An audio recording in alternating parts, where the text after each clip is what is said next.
KFC ကြက်ပေါင်ကြော်နီလေးကျွန်တော်မျှဝေပေးမယ်ဗျာလူတော်တော်များများကတော့ကြက်ပေါင်ကြော်တက်တယ်ဒါပေမဲ့ဒီလိုမျိုးကျွတ်လေးကြက်ပေါင်ကိုတော့တချို့လူတွေပဲကြော်တက်မှာပါ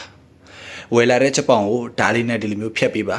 ဒီလိုမျိုးဖြတ်ပြီးသွားရင်တော့စလုံးတစ်ခုထဲမှာဒီကြက်ပေါင်ထည့်လိုက်ဂျင်းကြက်သွန်ဖြူကြက်သွန်မိတ်ဒါကတော့ဟင်းချိုင်တုံးတဲ့အရက်ပါငန်းပြဲအချက် KFC ထည့်ပြီးမှတမအောင်နယ်လိုက်မယ်ဗျာ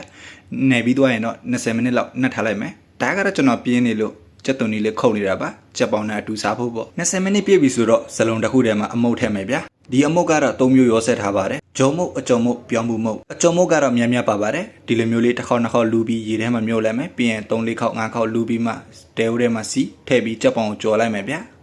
ဒီလိုမျိုးကြော်လာတဲ့ကြက်ပေါင်ကတော့အရန်ကိုစားကောင်းပြီးကျွတ်လေးအပြင်ပိုင်းအထဲပိုင်းကတော့အီလေးပါအရန်ကိုစားကောင်းပါတယ်နော်